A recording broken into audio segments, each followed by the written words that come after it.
네, 시작하도록 하겠습니다.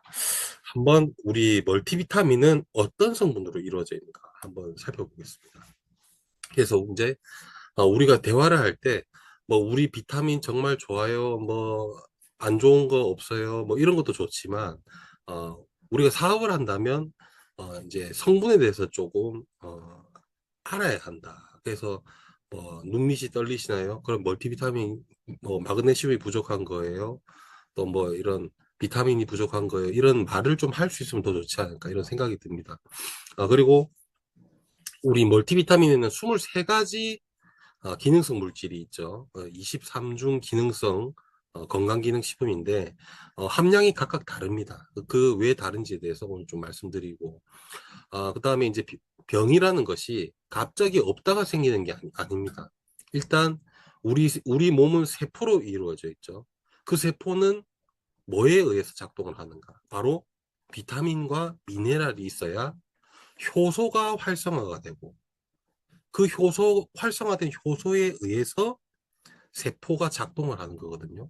세포는 지 알아서 움직이지 않습니다. 효소의 도움을 받아야 돼요.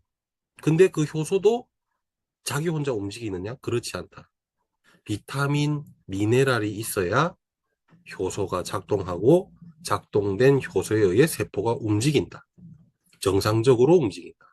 그 말인즉슨 비타민, 미네랄이 부족하면 효소가 비정상적이게 되고 효소가 비정상적이게 되면 세포도 당연히 비정상적으로 작동을 한다. 그러면 우리 조직이 세포로 이루어져 있잖아요. 조직의 기능이 떨어지고 신진대사가 떨어지고 질병이 찾아온다.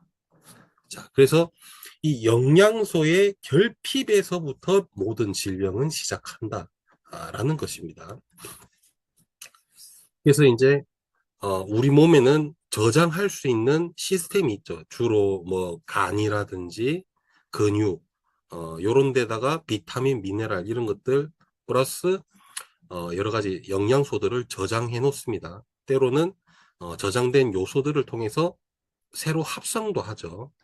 그래서 질병이 오기까지 가장 첫 번째, 일단 저장량이 고갈된다. 그래서 요때까지는 병원 가서 피 뽑아봐도 별로 뭐 이상이 없어요. 혈액 수치는 정상입니다. 뭐 이렇게 간에 근육에 저장하고 있는 재고가 조용히 아무도 모르게 고갈되고 있는 단계가 바로 1단계. 그게 넘어가게 되면 아까 방금 말씀드린 효소의 활성이 100에서부터 90, 80, 70 서서히 저하되기 시작합니다.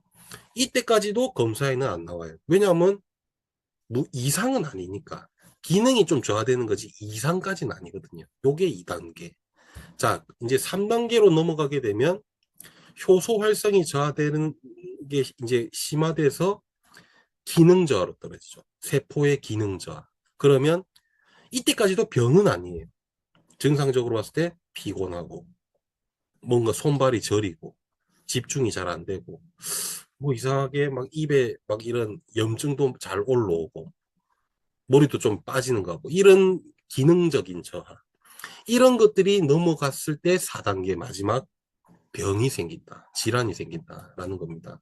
빈혈이라든지 뭐 골다공증이라든지 뭐 신경 이상이라든지 뭐 심혈관 질환이라든지 뭐 심하면 이제 암까지 갈 수도 있는 거죠.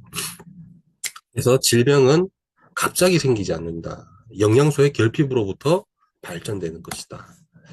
우리 23개의 기능성 물질이 보통 미네랄은 한 30% 기능은 발휘할 수 있지만 과도하지 않게 왜 과도하지 않게 이렇게 하느냐면 미네랄 같은 경우는 이 흡수되는 경로가 예를 들어서 우리가 23가지의 물질이 있다 해서 우리 몸에서 23가지의 통로를 통해서 흡수되는 게 아니에요. 흡수되는 통로는 한정돼 있다. 근데 들어올 애들은 여러 가지다 보면 서로 경쟁을 하게 됩니다. 그래서 예를 들어서 뭐 미네랄을 100%, 200%, 300%씩 넣어 놓는다 하더라도 그런 것들이 다 경쟁 관계, 서로 경쟁을 일으키기 때문에 어, 들어오는 양보다 나가는 양이 많고 또 과도하게 많이 있는 몸 안에 있는 상태에서는 뭔가 다른 문제를 일으킬 수 있기 때문에 부족하지 않게 기능은 발휘하면서 또 경쟁은 최소화시킬 수 있는 어, 양으로 미네랄을 설정해 놨다. 왜냐하면 또 우리가 어, 제품만 먹는 게 아니라 식사도 하고 이러기 때문에 그러한 것들을 종합적으로 검토해서 우리가 미네랄 함량을 설계를 했다 보시면 되겠고, 비타민 같은 경우는 최소한 100% 이상은 넣었죠. 왜냐하면 비타민 같은 경우는 미네랄과 질은 경쟁 흡수 개념이 조금 다르고, 그 다음에 조금 양이 많더라도 문제를 일으키지 않기 때문에 뭐 수용성 물질이든 또 지용성 성분이라 하더라도 큰 특이사항이 없기 때문에 충분히 기능을 발휘할 수 있도록 하루 권장량의 100% 이상을 다 넣어놨다 보시면 되겠고, 자, 그 다음에 이제 100% 이상이면 뭐 한 150%, 200% 정도만 넣으면 되지 않느냐. 그래서 보실 수가 있는데, 뭐 비타민 D라든지 비타민 C라든지 뭐 비타민 B12 같은 경우는 굉장히 많이 넣어놨죠. 음, 전략적인 고함량이다. 왜냐하면 일단 이 방금 말씀드린 세 가지 성분이 우리 현대인들, 과거가 아니라 현대인들에게 소모, 그 다음에 결핍, 이런 게 굉장히 큽니다. 예를 들면, 비타민 B10이라든지, 뭐, 비타민 D, 이런 것들은 이제 뭐, 빈혈, 이런 것들이랑 또 연관이 되어 있고, 스트레스, 이런 것들과 또 연결이 되어 있습니다. 스트레스 호르몬, 뭐, 뒤에 내용이 말씀드리겠지만, 스트레스 호르몬 자체가 이 비타민 미네랄을 굉장히 소모를 하는 친구들입니다. 근데 이제 뭐 물론 과거의 분들도 스트레스를 받으셨겠지만 현대인들은 굉장히 이제 복잡하고 이런 사회를 구성하고 살아가다 보니 스트레스가 굉장히 많죠. 그러다 보면 우리 몸에 있는 비타민 미네랄의 소실이 크다는 거죠. 스트레스 호르몬이 만들어질 때 이 비타민 미네랄을 많이 씁니다. 쓰고 두 번째로 만들어진 그 스트레스 호르몬이 또 마그네슘 같은 미네랄을 배출시켜요. 만들 때 소모시키고 만들어진 놈이 배출시키고 이러니까 우리 몸의 비타민, 미네랄 이런 것들이 옛날보다 더 쉽게 고갈이 되는 거죠. 그렇기 때문에 이렇게 부족한 것들은 좀 많이 넣어놨다. 많이 넣어야 돼서 많이 넣었다. 이렇게 보시면 되겠습니다. 자, 그래서 이제 23가지를 이렇게 한눈에 보시면, 비타민, 미네랄이 22가지고 합쳐서, 그다음에 이제 홍경천은 비타민, 미네랄은 아니지만, 이 스트레스에 의한 피로 개선 기능성 물질입니다. 요거까지 쳐서 총 23가지, 지용성 비타민 4가지, 비타민 B군 8가지 다 있고요. 그다음에 수용성이죠. 비타민 C 있고 미네랄 9종, 요렇게 해서 총 23가지가 되겠다. 이렇게 보시면 되겠습니다. 하나하나 좀 살펴볼게요. 스트레스 기능성 물질이죠. 스트레스에 의한 피로 개선 기능성 물질. 홍경천, 지표 성분이 로사빈이라는 물질입니다. 우리가 강황 안에 지표 성분이 커큐민이듯이 홍경천 안에 이 로사빈이라는 성분 때문에 스트레스에 의한 피로 개선이 되는 겁니다.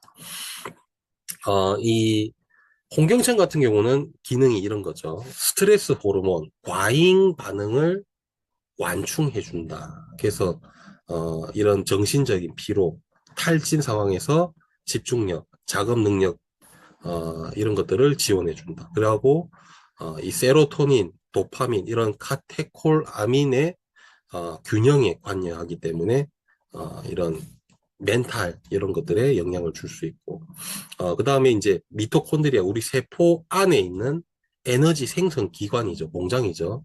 미토콘드리아 효율을 올려준다. 그래서 이런 힘을 에너지 생성을 뒷받침해준다. 이렇게 보시면 되겠고, 이게 부족하게 되면 코르티졸이라 하는 스트레스 호르몬, 이게 이제 만성적인 고농도가 유지돼서 피로하고 자고 일나도 개운하지도 않고 뭐 이래 되는 겁니다. 이렇게 증상이 있으신 분들은 홍경천을 좀 활용하시면 좋다.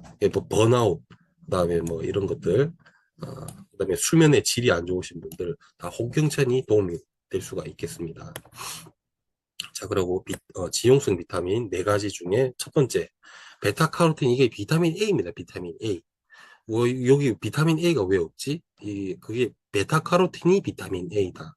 정확하게 말하면 몸 안에 들어가면 비타민 A가 되는 게 베타카로틴. 그러니까 조금 어려운 말로 비타민 A 전구체, 전구체. 몸에 들어가면 비타민 A가 될 친구가 베타카로틴이고, 아, 이 친구는 이 체내에서 이제 과잉 축적될 이런 리스크가 없어요. 비타민 A 같은 경우는 물론 이제 뭐 눈에 좋고 뭐 이런 기능이 있습니다. 하지만 약간 자극, 축적됐을 때 독성을 일으킬 리스크가 있어요. 하지만 이런 베타카로틴은 그렇지 않다. 기능은 동일하면서 그런 리스크는 없기 때문에 훨씬 안정적이고 우리 사람 입장에서 봤을 때는 편안하게 비타민 A의 기능을 할 수 있다. 그래서 이제 우리 눈에 보면 망막이라는 데가 있고 그 망막 안에 보면 로놉신이라는 게 있어요. 빛을 감지하는 이 단백질인데 이 빛을 감지하는 단백질의 생성 주기가 한 10일 정도 돼요. 10일. 우리 피부의 세포의 그 리사이클이 28일. 그러니까 이 부위마다 세포의 이 재생 그 시기가 다 다르거든요. 뭐 간은 더 빠르고 피부는 한 달 정도 걸리고 눈은 한 10일 걸리고 이게 다 달라요. 자, 근데 이런 베타카로틴 같은 성분이 부족하게 되면 로놉신 생성이 10일마다 제대로 돼야 되는데 이 성분이 부족하면 제대로 안 되겠죠, 당연히. 그러면 빛을 감지하는 단백질이 부족해. 그러면 나중에 되면 밤 되면 뭐가 잘 안 보이는 거예요. 그게 심해지면 야맹증이 되는 거예요. 음. 그러니까 이 밤에 뭐 잘 안 보인다 이런 베타카로틴이 좀 부족하신 거다. 그 다음에 안구가 건조해져요. 이게 부족하면. 그 다음에 피부도 좀 거칠어지고 이런 것들이 있으신 분들은 베타카로틴 부족이니까 좀 드셔야 된다. 그다음에 비타민 D, 지용성 비타민이죠, 역시. 사실 이게 이름이 비타민이라는 이름을 가지고 있지만 다른 성분에 비해 거의 사실상 호르몬에 좀 더 가까운 역할을 많이 하죠. 그래서 비타민 D 같은 경우는 대표적인 기능이 칼슘 흡수를 도와준다. 어디서? 장에서 혈관으로 이 흡수를 비타민 D가 도와준다. 그래서 칼슘만 단독으로 아무리 많이 먹어도 골다공증이 온다. 비타민 D를 같이 안 먹으면. 그래서 이런 뼈 건강에도 도움을 줄 수 있고요. 그다음에 이제 면역 세포를 조절을 합니다. 항균 펩타이드, 카텔리시딘 뭐 이런 항균 펩타이드 생성을 이제 어, 유도하기 때문에 이런 면역 뭔가 외부로부터 들어온 이런 뭐 균들에 대항하는 힘이 세진다 이 말이죠. 비타민 D를 충분히 드시면 그 다음에 이제 근육의 비타민 D 수용체에 작용해서 근력, 균형 감각 이게 젊으신 분들은 공감이 안 되겠지만 40대 넘어가고 이제 50대 넘어가면 근력 감소가 심하죠. 균형 감각이 떨어지게 돼 있습니다. 그런 것들이 보면 다 비타민 D의 부족 증상이다. 비타민 D 같은 경우는 햇빛을 물론 받아도 생기지만 아이러니하게 어, 햇빛이 이렇게 쉽게 받기는 좀 어렵죠. 사람들이 또 적당하게 또 햇빛을 받기 어렵고 그다음에 과도하게 또 받게 되면 자외선에 의해 활성산소가 또 많이 생겨요. 이게 햇빛으로 비타민 D를 생기게 하려면 이 뭔가 단점이 있다 이거죠. 자외선을 받게 되면 활성산소가 생기고 그 활성산소에 의해 뭐 암이 생길 수도 있는 거고 염증이 생겨서 다른 병이 생길 수도 있고 내지는 간단하게는 미용적인 측면으로 봤을 때 기미가 올라오죠. 기미가 뭐예요? 검은색 색소가 침착되는 거죠. 이게 왜 침착돼요? 자꾸 주인이 시도 때도 없이 밖에서 햇빛을 맞으니까 그 맞으면 자꾸 활성산소가 생겨서 내가 병드니까 우리 지금 요즘에 양산 많이 쓰잖아요. 막 40도 올라가고 이러니까 그 피부가 양산 쓰는 거예요. 검은색 양산. 그게 색소예요. 검은색 색소를 만들어가 올리는 거예요. 그러면 햇빛이 그 검은색 색소에 흡수가 돼가지고 밑에 진피층으로 못 내려오게 하는 거예요. 그 원리로 색소를 만들어가 올리는 거다. 그게 우리가 미용적으로 봤을 때, 아유, 이게 늙어 검버선이 생기고 막 이렇게 얘기를 하는 거예요. 하지만 비타민 D를 충족하기 위해서는 햇빛을 옛날엔 봐야 되겠지만 요즘은 그렇지 않다. 그냥 멀티비타민 한 번 먹으면 충분하다. 이런 거죠. 자, 비타민 D가 부족하게 되면 어린 친구들 같은 경우에는 구루병, 그다음에 성인 뭐 골연화증, 뼈가 이제 물렁물렁 이렇게 해지는 어, 그러면서 골다공증도 잘 생기고, 그다음에 아까 면역과 관련된 물질을 만든다 했죠. 근데 그게 부족하게 되면 당연히 면역력이 떨어지겠죠. 그다음에 근력, 이런 균형 감각도 떨어져서 낙상 위험도 올라가고 그렇습니다. 비타민 E 같은 경우는 대표적인 또 항산화 물질이죠. 강력하게 힘만 놓고 봤을 때 비타민 C보다 강력합니다. 근데 이제 얘는 힘도 강력하지만 항산화 일을 한 직후에는 일시적으로 산화성 물질로 바뀌거든요. 그래서 비타민 E만 단독으로 있는 제품은 절대 드시면 안 된다. 비타민 E와 이거를 다시 환원시켜 줄 수 있는 비타민 C를 같이 먹어줘야 된다. 그래야 비타민 E의 단점이 없어진다. 이렇게 보시면 되겠습니다. 자, 비타민 E 같은 경우는 지용성 물질이기 때문에 지용성 성분의 항산화를 좀 더 돕는다. 이렇게 생각하시면 되겠습니다. 그래서 우리 세포막이 지질로 이루어져 있잖아요.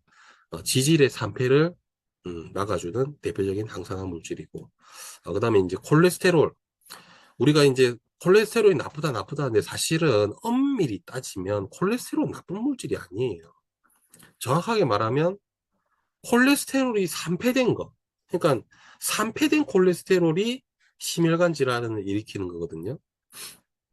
일반 생 콜레스테롤은 우리 세포막을 구성하는 물질이면서 나쁜 물질이 아니다. 그게 산패되는 게 엄밀히 따지면 나쁜 거기 때문에 산패가 안 되게 이런 비타민 E 같은 것들이 충분하게 섭취되면 괜찮다라는 겁니다. 자, 이런 것들이 부족하게 되면 또 이런 뭐 용혈성 빈혈, 적혈구 막이 터져가지고 이런 생기는 빈혈 생길 수 있고, 신경 축삭 손상이라 해가지고 손발 감각 이상 뭐 이런 것들이 또 생길 수 있고, 이 역시 근력 저하, 근육 약화로 이어질 수 있다. 그 다음에 당연히 아까 세포막을 보호한다 했는데 보호 기능이 떨어지면 세포막에 보면 각종 수용체들, 뭐 인슐린 잡는 수용체부터 시작해가지고 여러 가지 중요한 기관들이 세포막에 많습니다. 생각보다 세포 안에만 있는 게 아니고 세포 표면도 굉장히 중요한 기능들이 많아요. 근데 그러한 것들이 기능이 떨어지고 염증이 생기면 당연히 노화로 이루어지고 질병이 생길 수가 있다. 자, 그다음에 비타민 K, 이 역시 지용성 비타민이죠. 오스테오칼신이라 해서 이제 뼈를 만들어주는 이제 세포를 활성화시켜서 어, 이제 칼슘을 갖다가 뼈에 결합시키는 역할을 또 합니다. 정확하게 말하면 비타민 K2죠, K2. 비타민 K는 K1이 있고 K2가 있는데, K1은 약간 혈액응고, 뭐 혈액응고 인자 합성에 필수적으로 K1이 활용이 되고요. 아까 말씀드린 비타민 D가 장에서 혈관으로 칼슘을 흡수하는 데를 도와준댔죠. 그러면 이제 혈액으로 온 칼슘이 지 알아서 뼈로 갑니까? 아니요. 비타민 K2가 있어야 돼요. 비타민 K2가 칼슘의 내비게이션이 돼서 뼈로 인도를 합니다. 비타민 K2가 없으면 혈액에 있는 칼슘이 뼈로 못 가고 혈관에 박히는 경우가 생겨요. 그게 우리가 다르게 쉽게 말하면 석회화라고 하고, 다르게 말하면 병이 생기면 동맥경화라 해요. 딱딱해지는. 칼슘에 의해서 딱딱해지는. 그래서 칼슘 얘는 칼슘만 때려 먹는다고 뼈가 튼튼해지는 게 아니다. 비타민 D가 장에서 혈관으로 흡수를 돕고 혈액으로 들어온 칼슘을 비타민 K2가 뼈로 끄집어 넣어줘야 되는 거지. 안 그러면 오히려 문제가 생길 수가 있는 게 칼슘이다. 그래서 이렇게 같이 먹어야 된다. 자, 비타민 K가 부족하게 되면 당연히 K1 부족하면 혈액 응고가 안 되겠죠. 상처가 났는데 피가 지혈이 안 돼. 수술을 했는데 지혈이 안 돼. 이런 것들이 K1 부족입니다. 비타민 K2가 부족하게 되면 동맥경화가 잘 오고 혈관이 딱딱해질 수 있다. 이런 것들. 칼슘, 골다공증 이런 것들이 또 올 수도 있다. 이런 것들을 좀 알고 계셔야 된다. 비타민 B는 이제 수용성이죠. 수용성이고 총 8가지의 성분이 있습니다. 비타민 1부터 한번 볼게요. 티아민이라고도 합니다. 탄수화물을 에너지로 바꾸는 첫 번째 관문이다. 그래서 이 탄수화물이 뭐죠? 대표적으로 우리가 밥, 그다음에 뭐 술 이런 것들이 탄수화물인데 이런 것들을 대사하는데 첫 번째로 쓰이는 게 B1. 그 말인즉슨 밥을 많이 먹고 음주를 많이 하시는 분들은 B1이 쉽게 고갈된다. 자, 이게 고갈이 되면 다리 부종, 저림, 감각 이상 이런 것들이 생기고 또 만성 피로, 식욕 부진, 소화 불량 생길 수 있고 이런 멘탈적인 집중력 저하, 기억력 감퇴가 생길 수 있고 아주 심할 경우에는 베르니케 뇌병증이라 해서 이그 뭔가 안구에 문제가 생길 수가 있다. 이렇게 좀 보시면 되겠습니다. 자, 그다음에 B2 하면 대표적으로 이 우리가 소변을 노랗게 하는 게 크게 두 가지가 있거든요. 비타민 중에. 비타민 C가 있고 비타민 B2가 있는데 C는 약간 탁한 노란색. 비타민 C를 많이 먹으면 약간 탁한 노란색이 소변을 보게 되고 비타민 B2를 드시게 되면 형광 노란색이 나와요. 소변이 아주 밝은 형광 노란색 같이 하게 하는 게 이 B2 리보플라빈인데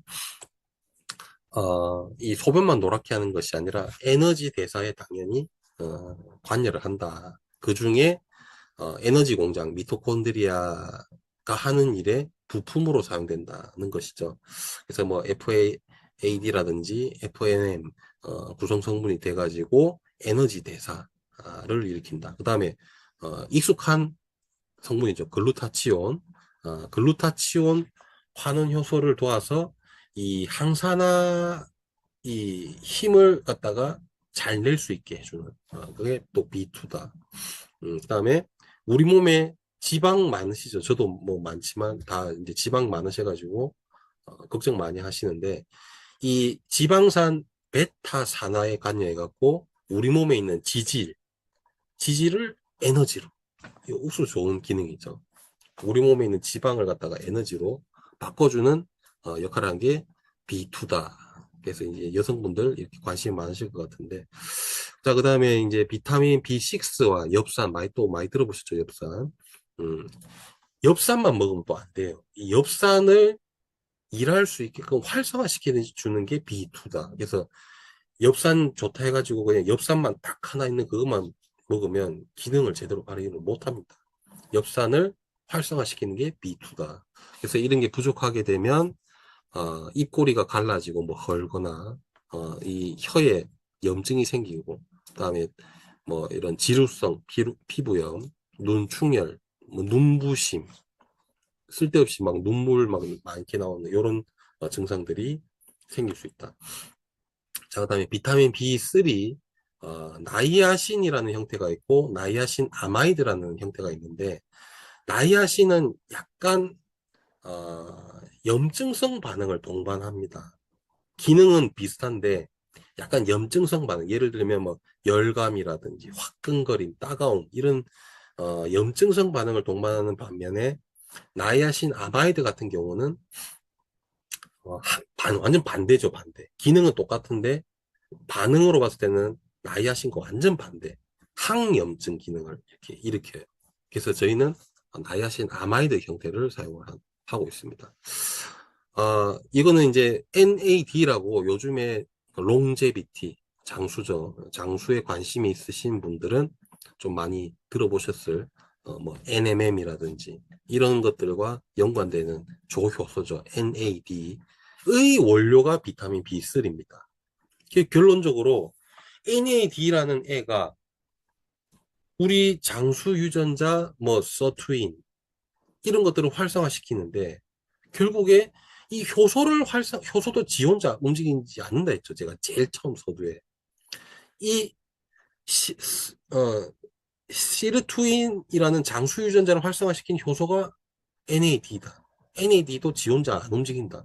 누구에 의해 활성화된다? 비타민 B3에 의해 활성화된다. 그래서 비타민 B3가 롱제비티와 연관이 돼 있다. 장수와 연관이 되어 있는 성분이다. 보시면 되겠습니다. 그 다음에 이제 판토텐산은 약간 조금 미용적으로 조금 치우친 어, 물질이다. 물론 에너지 대사에 다 관여합니다. B자가 들어간 거는 다 에너지는 기본으로 깔고 가는 거예요. 에너지 생성, 뭐 대사 이런 건 기본 깔고 이제 옵션 중에 비타민 B5 즉 판토텐산은 약간 미용적인 옵션도 있다. 요렇게 보시면 되겠습니다. 그래서 이 비타민 B5를 충분하게 섭취해 아니 피부가 굉장히 촉촉 보습이 돼요, 이게. 그래서, 어, 피부가 항시 건조하신 분들은, 이런 B5를 충분히 섭취하시면 도움이 될 수 있다. 그 다음에 이 아세틸콜린이라는 신경전달 물질의 원료죠, 원료. 그래서 이런 인지 능력, 이런 거에 또 도움을 줄 수 있는 성분이고. 그 다음에 이제 비타민 B6 피리독신이라고 하는데요. 요거는 단백질 생성 쪽에 조금 더 특화되어 있는 성분이기도 합니다. 그러면서도 아까 말씀드린 것처럼 엽산과 비타민 BC와 함께 이런 혈관 건강에 좀 도움되는 성분이기도 하고 어떻게 혈관 건강에 도움되냐면 호모시스테인이라는 이 단백질의 중간 대사 산물이 있어요. 그러니까 중간 물질, 뭔가 A에서 B로 바뀔 때 그 중간 단계의 물질 중에 호모시스테인이라는 게 있는데 그게 혈관 건강에 굉장히 안 좋아요. 음. 그래서 그런 안 좋은 호모시스테인을 대사하는 데 필요한 게 비타민 B6, 엽산 B12거든요. 그래서 그 비타민 B6도 그런 역할을 하고, 그 다음에 100종 이상의 아미노산 대사. 그러니까 우리가 단백질이 분해되면 아미노산이 되죠. 그 아미노산이 우리 인체 내에서 여러 가지 대사를 통해서 뭐도 만들어지고 무슨 단백질도 만들어지고 막 호르몬도 만들고 효소도 만들고 뭐 여러 가지를 만드는 게 또 아미노산인데 그 아미노산의 대사에 B6가 많이 활용이 된다. 그러니까 단백질 뭐 생성 대사에 좀 많이 쓰인다 이렇게 보시면 되겠고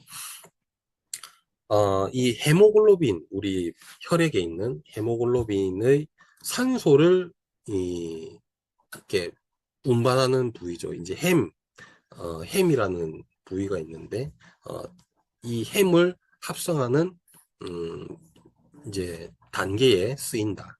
B6가. 그다음에 이제 세로토닌 행복 호르몬이죠. 도파민, 뭐 가바 이런 뇌 건강에 도움되는 이런 성분의 이제 합성에 또 쓰인다. 그러다 보니까 멘탈이라든지 수면에 세로토닌 왜 수면이냐면 세로토닌이 밤 되면 멜라토닌으로 바뀌잖아요. 그럼 세로토닌을 많이 만들면 멜라토닌도 많이 생겨서 잠을 잘 잘 수 있다. 요 얘기입니다. 그래서 이제 B6 이게 부족하게 되면 세로토닌이 부족하니까 뭐 불안하죠. 예민하고 우울 생길 수 있고 또 세로토닌이 부족하니까 수면의 질이 떨어지고 그다음에 이제 산소 이런 것들이 이제 원활하게 이제 혈액을 구성하는 헤모글로빈 햄이 부족하게 되면 어, 빈혈이 잘 생길 수 있다. 이렇게 알고 계시면 되겠습니다. 그다음에 이제 말초신경병증이라서 손발 저림, 감각 이상이 또 생길 수 있고 아까 말씀드린 것처럼 혈액 건강에 안 좋은 호모시스테인이 제대로 대사되지 않기 때문에 혈액 건강에 이상이 생길 수 있다. 그다음에 엽산, 비타민 B9입니다. 엽산으로 많이 알고 계신데 비타민 B9입니다. 이 친구가 굉장히 유명해진 게 중요한 기능을 많이 하기 때문이겠죠, 당연히. DNA를 만들고 복제하는 재료가 엽산이다. 다르게 말하면 또 세포가 또 분열하는 곳에 반드시 많이 쓰이는 것이 또 엽산이다. 그래서 이제 우리가 아까 말씀드린 뭐 간이 뭐 3일 만에 세포가 이렇게 계속 바뀌고 있고 안구가 10일 만에 바뀌고 있고 뭐 피부가 28일 정도로 바뀌고 있고 이런 것들이 바뀐다라는 표현을 썼지만 결국에는 세포가 분열되는 거죠. 세포가 계속 분열돼 가지고 새로운 세포로 바뀐다 이 말이잖아요. 그럼 세포 분열이 원활하게 잘 돼야 된다 이 말입니다. 원활하게 잘 되려면 엽산이 충분해야 된다. 하고 이제 임산부가 많이 먹는 이유는 그 아기가 요만한 눈에 보이지도 않는 조만한 애가 이만큼 커져서 출산이 되잖아요. 그러면 세포 분열을 얼마나 잘 시켜야 되겠어요. 그럴 때 엽산이 많이 쓰이니까 엽산을 먹어라 이거거든요. 그리고 적혈구가 정상 크기로 성숙하는데 필요하다. 그다음에 이제 어, 호모시스테인 아까 말씀드린 것처럼 이 호모시스테인을 메티오닌으로 되돌려서 혈관에 이런 질병을 어, 생기게 하는 요소들을 감소시켜 준다. 그러니까 엽산이 부족하게 되면 빈혈이 생기고 그다음에 태아 신경관 결손이라 해가지고 뭐 이분 척추라든지 뇌가 좀 이상하게 되는 뭐 문해증, 그다음에 호모시스테인 상승돼 가지고 혈관 내피가 손상되면 그 뒤부터 LDL 산화형 LDL 콜레스테롤이 축적돼 가지고 혈관이 좁아지고 막혀서 뭐 뇌졸중 같이 생기거나 아니면 터져 가지고 뇌출혈 같은 것들이 올 수 있다. 그다음에 B12 코발라민이라고도 합니다. 이거는 또 빈혈과 굉장히 연관성이 높은 물질이에요.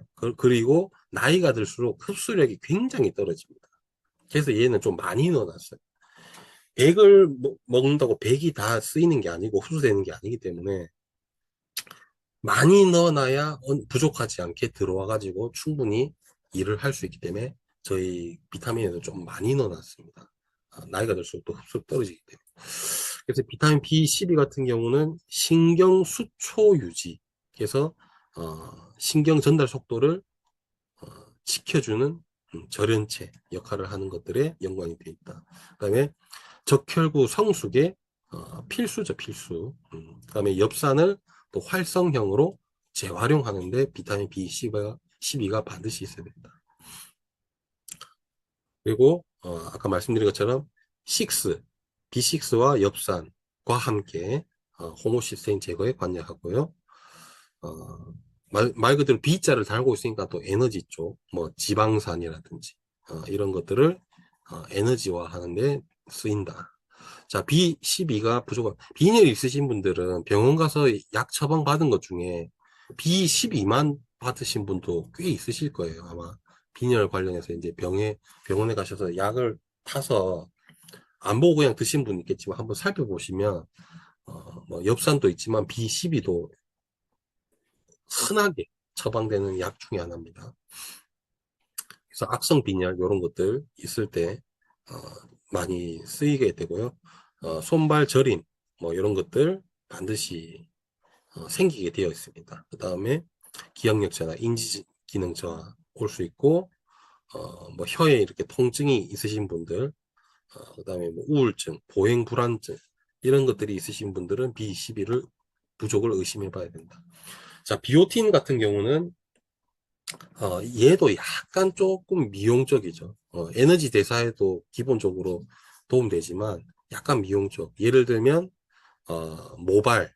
모발에 이제 보면 큐티클 뭐 이런 생성이라든지 그다음에 손톱, 발톱 이런 것들에 굉장히 많이 쓰이는 성분 중에 하나다 보시면 되겠습니다. 그다음에 이제 혈당 조절에 또 관여를 하기도 합니다. 그래서 당 신생 경로에 어, 이상 반응을 생기지 않도록 쓸데없이 혈당을 올리는 일이 없도록 좀 해주는 역할도 하고 이런 손발톱뿐만 아니라 어, 피부 지질 합성에 관여해가지고 피부 장벽을 튼튼하게 해주는 약간 좀 에너지 플러스 미용 쪽에 이제 좀 특화된 성분. 그래서 뭐 요거만 따로 똑 하나 떼가지고 저거 뭐 샴푸도 뭐 만들고 이래 하는데 요거 하나만 있으면 제가 여러 번 말씀드렸지만 정상적인 기능을 하지 않는다. 특히 비타민 B 같은 경우는 서로 다 유기적으로 연관이 돼 있어요. 뭐 얘가 얘를 활성화시키고 또 활성화된 얘가 또 다시 얘를 활성화시키고 이런 식으로 다 네트워크 형식으로 연결이 되어 있기 때문에 비타민 B7, 비오틴이 뭐 모발에, 손톱에, 뭐 피부 장벽에 좋다 해서 요거 하나만 넣은 제품 이런 것들은 조심해야 된다. 그렇게 우리 인체가 간단하게 움직이지가 않습니다. 자, 비오틴이 부족하게 되면 탈모, 모발이 가늘어질 수 있고 손톱 못생기신 분들 있죠. 솔직히 뭐 발톱도 좀 못생기시고 이런 분들이 비오틴 이런 게 부족한 거예요.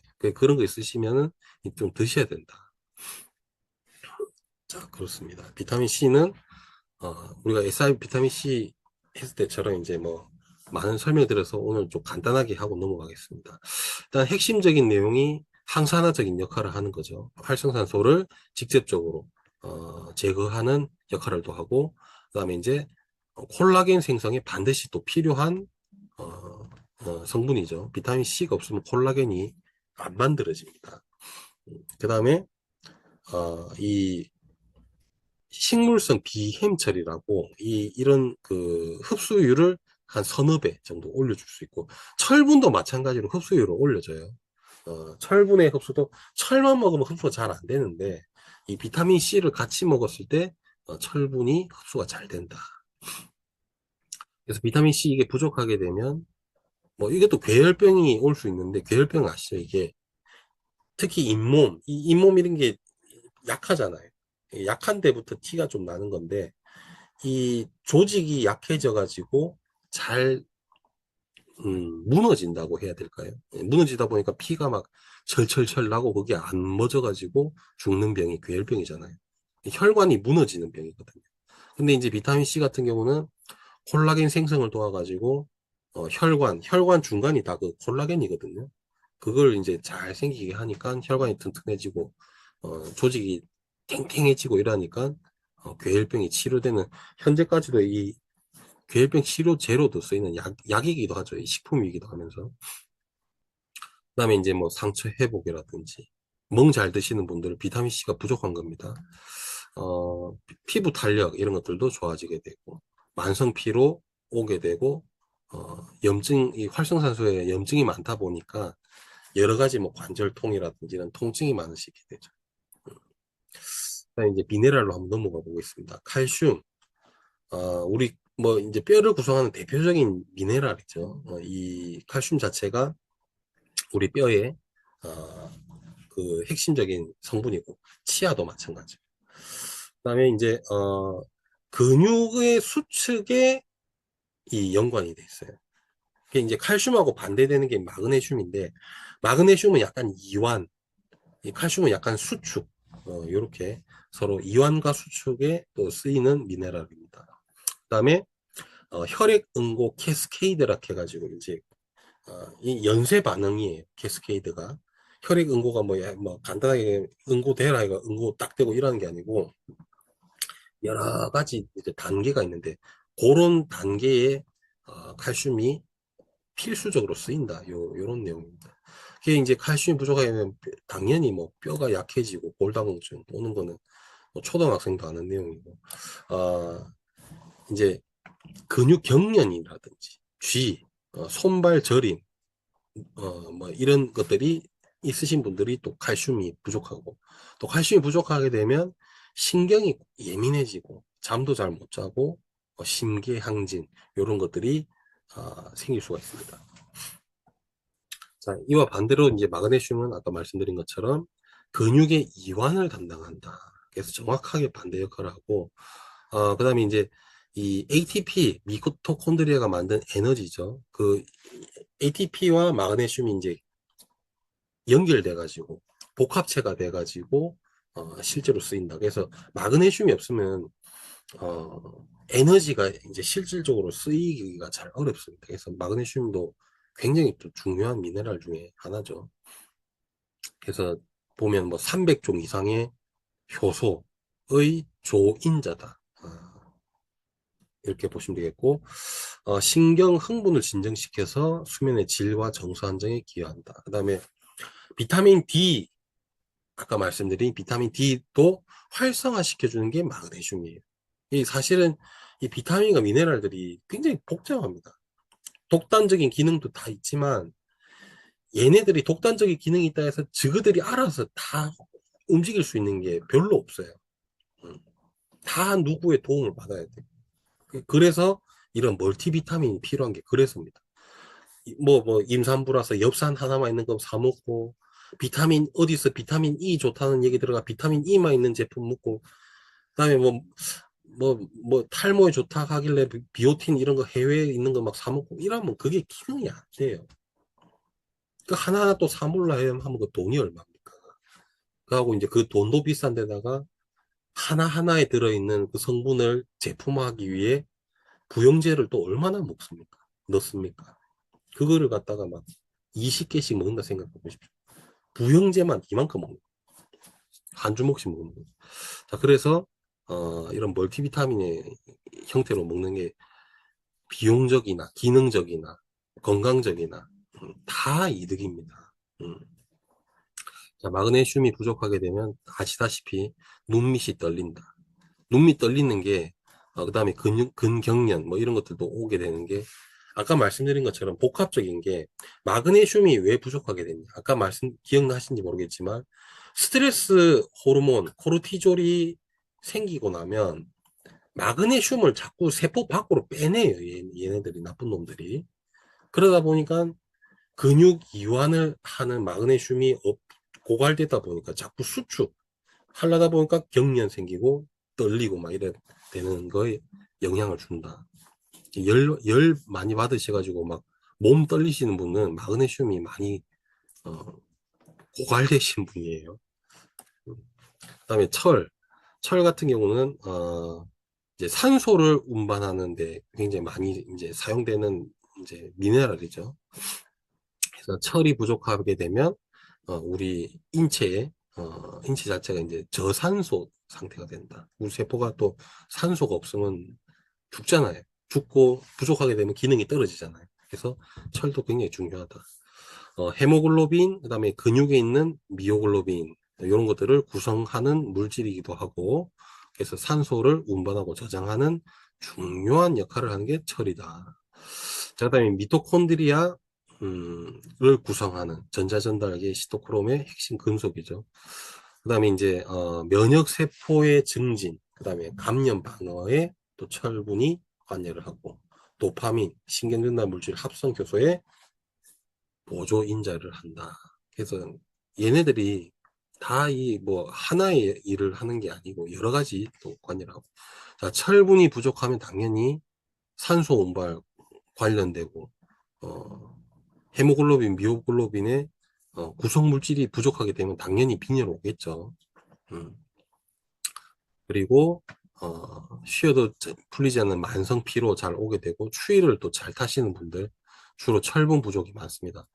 자꾸 저기 뭐 에어컨 별로 춥지도 않게 틀었는데 자꾸 춥다 하시는 분이라든지, 조금만 내려가도 막 아우 추워 이래 하시는 분들은 철분이 좀 부족한 거를 한번 의심해 봐야 돼요. 그다음에 이 마찬가지로 탈모 손톱이 좀 이상하게 숟가락 모양으로 약간 휘는 이런 증상이 철분이 부족하면 또 발생할 수 있고, 또 우리 학생들이라든지 뭐 이렇게 일하시는 분들 집중력, 학습 능력 저하가 생길 수 있다. 철분이 부족하면. 그다음에 아연은 이제 굉장히 또 면역에 특화돼서 유명한 미네랄이기도 하면서 또 남성분들한테 엄청 각광받는 성분이죠.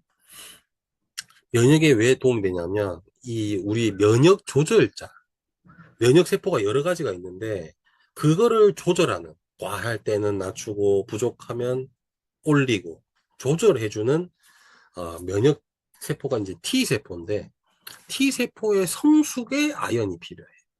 그러다 보니까 이 아연이 면역 기능성이라는 타이틀을 획득을 하게 되는 것입니다. 그러면서 세포 분열과 단백질 합성에 필요해서 이 상처 치유, 피부 재생 또 역할을 하고요. 미각, 후각, 수용체를 정상적으로 유지하는데 또 아연이 필요해요. 자, 부족하게 되면 맛을 잘 못 느껴요. 식욕도 떨어요. 맛을 못 느끼니까 그 맛있는 맛을 알아야 먹고 싶지. 먹어봐야 맛도 잘 안 나니까 이 식욕이 떨어지게 되는 거고, 세포분열 단백질 합성에 관여하는데 부족하니까 단백질 합성이 안 되니까 제일 어디서 티가 나요? 우리 생명을 유지하는데 제일 쓸데없는 게 뭐예요? 머리카락. 그럼 탈모가 오는 거예요. 자, 그 다음에 남성 생식 기능과 테스토스테론, 남성 호르몬의 대사에 관여한다. 하고 이거는 아연이 정자 양을 이렇게 늘려줍니다. 이렇게. 정자 양을 확 늘려주기 때문에 남성분들한테 이제 각광을 받는 거죠. 뭐 장어 뭐 이런 게 그런 아연이 또 풍부하잖아요. 단백질도 많지만. 그래서 아연이 부족하게 되면 면역이 떨어지고 상처 재생이 안 되니까 상처가 잘 안 아물고 여드름 뭐 피부염 이런 게 심하게 되고 탈모, 남성 정력이 떨어질 수 있다. 자, 구리 하면은 이거 뭐 금속같이 뭐 구리선 뭐 이렇게 해가지고 금속같지만 이게 우리 몸에 있을 때 항산화 물질이 됩니다. 철이나 구리도 항산화적인 역할을 할 수 있거든요. 자기 몸에 있는 전자를 이렇게 내어주면서 항산화적인 역할을 할 수가 있는 성분 중에 하나입니다. 자, 그리고 철분을 금속이 아니라 우리가 몸에서 쓸 수 있는 형태로 바꾸려면 구리가 같이 있어야 된다. 그래서 철, 구리 같이 있어야 된다. 그 다음에 자, 미용적인 측면 내용입니다.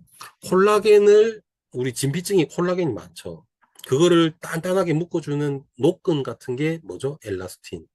자, 엘라스틴이 콜라겐을 딱 엮는데 숨은 조력자가 철입니다. 이 말인즉슨 진피층 탄력이 탱탱하려면 철분이 부족하면 안 된다 이 말입니다. 자, 그렇다. 그다음에 우리 그 SOD 항산화 효소죠. 대표적인 항산화 효소 SOD의 구성 성분이 또 이제 구리가 있어야 된다는 것입니다. 그래서 항산화 효소가 제대로 작동하려면 구리가 부족하면 안 된다 이 말입니다. 자, 이게 부족하면 당연히 항산화가 잘 안 될 수 있고 효소가 작동을 안 하니까. 그다음에 철이 먹었는데 제대로 이용을 할 수가 없다 보니까 어, 철을 먹었는데도 빈혈이 해소가 잘 안 되는 거죠. 구리가 없으면 구리가 부족하게 되면 그렇다는 것이고. 자, 셀레늄 이거는 이제 또 미네랄 중에 이제 강력한 항산화 물질이죠. 이제 셀레늄 같은 경우는 글루타치온 마찬가지로 항산화 효소죠. 이 글루타치온의 활성의 핵심 셀레늄이 있어야 됩니다. 글루타치온만 주구장창 먹어갖고 될 일이 아니고 셀레늄이 충분해야 글루타치온이 제 역할을 한다. 그 다음에 이제 갑상선 효소를 갖다가 활성형으로 바꿔준다. T4를 T3로 활성형으로 바꿔준다. 그리고 이제 면역 과학 관련된 역할도 하고요. 그다음에 이것 때문에 유명해졌죠. 수은, 카드뮴 같은 이런 중금속 결합해가 배출. 요것 때문에 셀레늄이 유명해졌습니다. 자, 부족하게 되면 당연히 방금 말씀드린 것처럼 중금속 배출이 잘 안 되고 항산화 기능이 떨어지고 갑상선 호르몬을 활성형으로 바꿔주는 역할을 하는데 못 바꿔주니까 갑상선 기능이 떨어지고 하루 종일 피곤하고 에너지도 안 나고 먹어도 소화도 잘 안 되는 갑상선 호르몬이 부족하니까 그렇다. 전반적으로 신진대사가 떨어져요. 갑상선 기능이 떨어지면 그런 일이 발생할 수 있는 게 셀레늄의 부족이다. 그다음에 망간, 요거는 뼈에 관련된 좀 특화된 미네랄이다 보시면 돼요. 물론 그것뿐만 아니라 이 아까 말씀드린 그 프로테오글리칸, 이 연골 기질의 성분인데요. 이거 형성에 관여해서 뼈에 좋기도 하지만 SOD, 이 항산화 효소를 또 구성하는 또 다른 또 미네랄이기도 합니다. 그래서 항산화 기능성에 또 연관이 되어 있다. 그 다음에 비타민 K와 협력해서 혈액 응고 과정에 또 쓰이는 물질이다. 부족하게 되면 연골이 약해지고요. 뼈도 약해지고 당연히 뭐 이런 모발 색소 성장에 이상이 생길 수 있고 혈액 응고 과정에 문제가 생길 수 있습니다. 몰리브덴이라는 성분이 있는데요. 이건 또 미네랄입니다. 이 역시 약간 해독 쪽 셀레늄과 마찬가지로 좀 해독 쪽에 특화된 미네랄이다. 그래서 이 뭐 아황산염 이런 게 이제 주로 가공식품에 많이 쓰이는 보존제인데요. 요런 것들을 해독하는. 저 인스턴트나 뭐 밀키트 이런 거 솔직히 많이 드시죠. 요런 것들, 아황산염 이런 것들이 많습니다. 이런 거 드시는 분들은 몰리브덴이 부족하지 않게 이런 멀티비타민 하나 좀 드셔야 돼요, 하루에.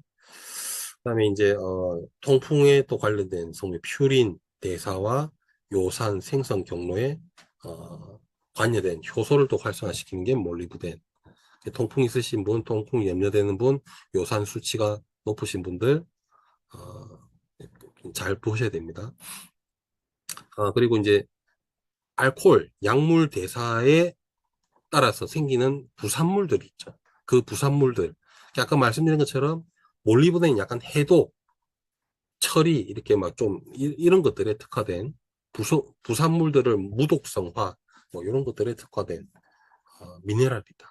그래서 요게 없으면 해독이 잘 안 되면 당연히 간도 안 좋아지고 신장도 안 좋아지고 우리 인체 건강에 당연히 안 좋아지겠죠.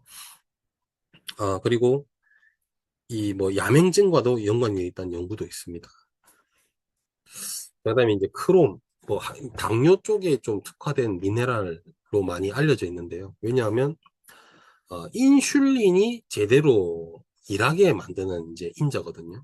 인슐린도 지 혼자 뭐 할 수 있는 게 없기 때문에 이런 크롬이라든지 이런 비타민 미네랄의 도움을 받아야 생기고 활성화가 됩니다. 인슐린 수용체 신호를 증폭해서 이 인슐린 수용체, 이 글루4 같은 거 이런 수용체 신호를 증폭해가지고 이 포도당을 갖다가 이 혈관에 있는 혈당이죠. 혈당을 갖다가 세포 쪽으로 혈액에 있는 당을 빨리 세포로 이제 넣어주는 데 도움을 주는 역할을 할 수 있다.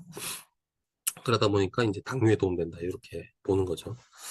어, 그리고 이제 뭐 지질 대사 관여하고 또 중성지방, 콜레스테롤 균형을 뭐 낮지도 높지도 않게 이렇게 균형을 유지하는데 또 필요한 게 또 크롬입니다. 그리고 막 단계 땡기게 하는 거, 뭐 이런 갈망 조절과 관련되기도 하고요. 자, 부족하면 당연히 인슐린 감수성이 떨어져서 식후 혈당, 이게 크게 오르는 스파이크가 생긴다 이 말이죠. 그 다음에 이제 단 것이 잘 땡기고, 식후에 막 졸리고, 피로하고 집중력 떨어지고 이런 것들이 다 크롬의 부족을 또 이렇게 의심해 볼 필요가 있다. 그다고 방금 말씀드린 것처럼 지질제사에 관여한다 했으니까 이게 부족하게 되면 지질제사가 문제가 생기겠죠. 중성지방, 그다음에 이제 콜레스테롤 중에 LDL이 상승되는 경향이 있고 체지방 축적이 잘 된다. 그래서 이제 하나하나 좀 말씀드렸는데 이 조합으로 한번 살펴보겠습니다. 간단하게. 뼈에는 칼슘만 먹으면 안 된다. 칼슘, 비타민 D, 마그네슘이 장에서 혈관으로 도와준다. 그럼 혈관으로 들어온 칼슘은 K2가 뼈로 넣어준다. 이렇게 칼마 DK, 음, 칼마 DK 네 가지를 같이 먹어야 된다. 그다음에 P, 조혈 3인방, 철, 비타민 C, 구리. C는 철 흡수를 올려주고, 구리는 흡수된 철을 쓸 수 있게 해줍니다. 이렇게 조혈 3인방. 그다음에 호모시스테인, 혈관에 안 좋은 성분이죠. 엽산 B12, B6. 그래서 호모시스테인을 낮춰준다. 자, 항산화 순환, 매트릭스, 비타민 E가 힘을 발휘해가지고 핵가닥 하려면 뒤에서 비타민 C가 야 정신 차려 다시 되돌려주고 그다음에 셀레늄 망간도 마찬가지로 항산화 효소를 활성화시켜서 우리가 건강한 항산화 시스템이 될 수 있도록 도와주고 그다음에 아연, 구리 뭐 이런 미네랄들은 기능은 나타내면서 경쟁 구도에 막 이렇게 하지 않도록 구성이 되어 있고 그다음에 이런 소모되는 것들을 억제하는 게 아까 말씀드린 것처럼 아다타 역할을 하는 게 로사빈, 홍경천의 로사빈, 그다음에 비타민 B군, 비타민 C가 스트레스 호르몬이 만들어질 때 많이 소모된다 했습니다. 하고 만들어진 스트레스 호르몬이 또 마그네슘 같은 것들을 자꾸 배출시켜서 부족하게 만들어서 우리 몸에 이상을 생기게 해서 그것뿐만 아니라 뭐 활성산소도 많이 생겨서 염증도 만들어내는 게 스트레스잖아요. 그러니까 이래저래 스트레스가 안 좋은 거예요. 비타민, 미네랄도 부족하게 해, 염증도 생기게 해, 살도 찌게 해. 만병의 근원이 스트레스라는 말이 괜히 나오는 게 아니다. 자, 그래서 요런 증상들을 한번 뭐 기억해 주셨다가 소개를 해 주시면 눈밑 떨리면 마그네슘 칼슘, 손발 저리다 B, 12, 1, 6, 멍 잘 든다, 잇몸 출혈 있다, 비타민 C, 비타민 K, 탈모 손톱 갈라진다, 비오틴, 아연, 철, 어두운거 안 보인다, 베타카로틴, 근육 쥐 잘난다, 마그네슘, 칼슘, 비타민 E 이런 식으로 맛을 잘못 느낀다, 뭐 아연, 단 거 땡긴다, 뭐 크롬, 마그네슘, 비타민 B1, 빈혈, 구리, 비타민 C, B12, 피로 관련해서는 B1, B5, 철, 로사빈 이런 식으로 네가 이런 게 부족하다 얘기를 좀 해줄 수 있으면 좋다 이 말입니다. 자, 그래서 이렇게 우리 멀티비타민이 굉장히 필수적인 왜 어쩌다가 필수라는 말이 붙겠어요.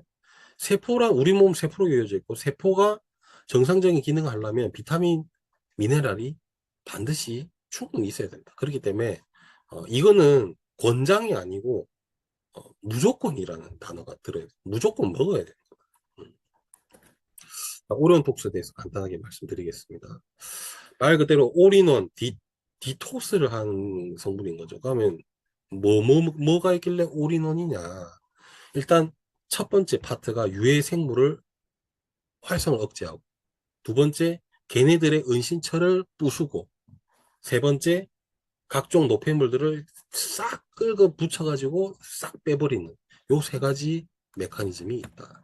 그래서 여러 가지 뭐 마늘이라든지 생강, 호로파, 뭐 캐모마일, 뭐 사과, 초모, 식초 유해생물이 싫어하는 여러 가지 성분들이 있고요. 그래서 활성을 억제하고 자 이게 핵심이죠.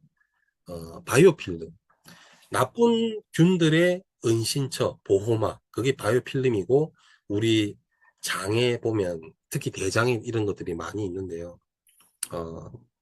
이런 것들이 많이 있으면 약도 그 바이오필름 안으로 잘 못 들어가요. 그렇기 때문에 이 바이오필름을 깰 수 있는 것들이 반드시 필요하다. 그래서 이 유해세균의 보호막 이거 자체를 이제 부수려면 뭐로 되어 있는지를 우리가 좀 알아야 되겠죠. 일단 이런 뭐 유해균들이 많으면 당연히 뭐 좋은 균들의 정착도 방해하고 유산균들 장 정착도 방해하고 만성 염증도 생기게 하고 장누수만 해도 사실은 장세포 사이가 벌어져서 나쁜 물질이 새 가지고 혈관을 타고 돌아다니면서 피부 무슨 아토피도 생기게 하고 여러 가지 염증을 생기게 해서 질병이 생기는 게 장누수인데 그런 것도 생기게 하는 거죠. 그래서 사실 이 장누수만 관리 잘하고 예방을 할 수 있어도 예방할 수 있는 병이 한 수백 가지가 넘습니다. 그래서 굉장히 중요한 거예요. 그러니까 이런 것들을 막아주려면 그 장누수를 일으키는 핵심 바이오필름을 제거를 할 수 있어야 되는데 일반 식이섬유 제품에는 이런 게 없더라 이거죠. 그래서 넣어놓은 겁니다. 그래서 이런 바이오필름과 뭐 어떤 성분으로 되어 있는지를 알아야 그걸 분해시키죠. 보니까 이 단백질은 괜찮아요. 우리 몸에서 단백질 분해 효소가 있으니까. 근데 셀룰로스, 헤미셀룰로스라는 우리 사람이 자체적으로 분해를 못하는 고분자 탄수화물도 섞여 있더라. 그래서 분해가 안 되는 거예요. 그거를 분해할 수 있는 효소가 들어가 있어가지고 우리 오리온 독세 먹으면 이 바이오필름이 쫙 터져가지고 은신처가 이 게릴라전을 못하는 거죠. 그 땅굴을 갖다가 다 폭파시켜 버리는 것처럼. 음. 그다음에 이제 또 락추로스라는 성분이 있습니다. 이것도 식약처가 인정한 프리바이오틱스 성분입니다. 갈락토즈랑 프룩토즈 이 두 가지로 되어 있는 이당류인데 고분자는 아닌데 우리 사람이 이거를 분해를 못해요. 그래서 혈당을 안 올립니다. 아, 그래서 혈당 안 올리지만 우리 대장에 내려가서 비피더스균의 먹이가 돼가지고 장이 좋아지는 이런 성분이 되겠다. 그래서 유산균의 유익균의 증시, 그 다음에 장내 pH를 떨어뜨려서 보통 대장균 pH가 약간 높은 환경을 좋아하는데 이 pH를 좀 낮춰주니까 장내 유해균들이 잘 못 자라게 하고 배변 활동을 좀 도와주고 미네랄 흡수 환경을 도와줍니다. 약간 산성일 경우에 이 미네랄 흡수가 좀 좋아지기 때문에 그런 기능들이 좋은 기능들이 많이 있습니다. 그다음에 식이섬유 아시다시피 우리 차전자피는 기본적으로 어, 배변 활동에 원활되고 그다음에 함량이 6g 이상 하루에 6g 이상 먹게 되면 어, 혈중 콜레스테롤 개선까지 되는 기능 두 가지 기능성을 가지고 있는 게 또 차전자피죠. 그래서 유해 생물을 정신 못 차리게 하는 성분도 있고 그다음에 다른 식이섬유 제품에 없는 바이오 필름을 확실하게 제거하는 성분과 그다음에 대장 환경을 좋게 하는 식이섬유 락추로스가 또 풍부하고 기본적인 차전자픽에 있어서 흡착 배출해서 디톡스가 완성이 되는 거다. 이렇게 멀티비타민과 우리 오리온 톡스 두 가지 제품을 잘 활용하셔서 건강한 여름 나시기를 바랍니다. 이것으로 제 이야기는 마치도록 하겠습니다. 감사합니다.